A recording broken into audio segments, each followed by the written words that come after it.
1887, Pennsylvania's founder and proprietor, William Penn, commissioned Thomas Home, Surveyor General, to create a plan for the colony.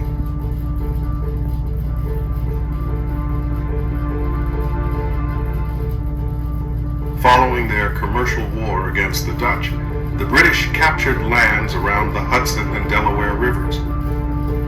England would control the Atlantic coast in the New World. Penn's father, Admiral William Penn, had left his son an estate that included a 16,000-pound debt owed by King Charles II. Relationships mattered. The admirals with the king, and young Penns with James, the Duke of York, the king's brother. Through those relationships, Penn secured a charter for land. For England, it was a twofer.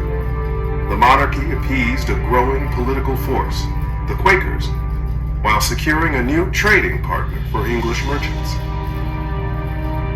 Penn wanted to name the colony Sylvania, meaning woods, but King Charles made that call, Pennsylvania, to honor his loyal friend, the Admiral.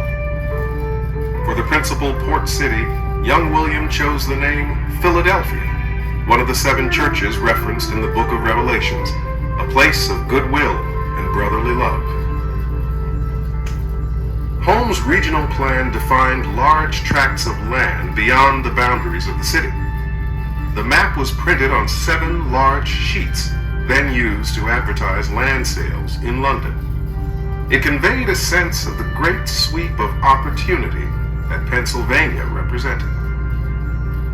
Starting with the lower counties, Newcastle, Kent, and Sussex, that later became Delaware, Home defined the boundaries of 3 counties, Chester, Philadelphia, and Bucks.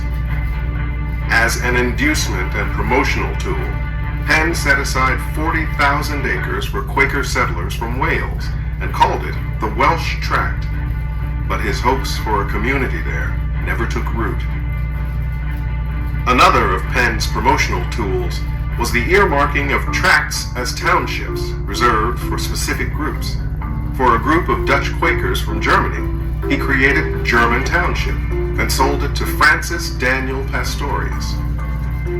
Westtown, Radnor, Haverford, Dutch, Plymouth, and Moreland are other examples of tracts reserved for groups Penn hoped to lure. Home's plan for the city of Philadelphia, the famous grid pattern, created relatively equal-sized square lots, each of which would hold 1 private home. Of course, we know how that turned out. Purchasers cut alleyways and subdivided those lots to make profits from their investments. Though Penn was not that focused on commerce, he did reserve the largest parcel of land in the colony for the Society of Free Traders, a stock company comprised of 200 investors organized by Penn. They developed sawmills, glass houses, and tanneries, but the society later went bankrupt. Society Hill takes its name from that enterprise. Penn insisted on a huge reserve of property for his family and estate. Several manors were carved out of the plan.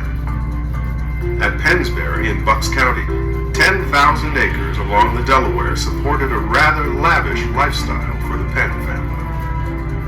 Along the northern boundary of the city, 1,000 feet wide and running from the Delaware to the Schuylkill, Springettsbury Manor survived in the Penn family until late into the 18th century. Other manors on the plan include Rockland in Newcastle, Springfield, Highlands in Bucks, Gilbert's in what today is Montgomery County, and William Penn Jr.'s manor, Williamstown.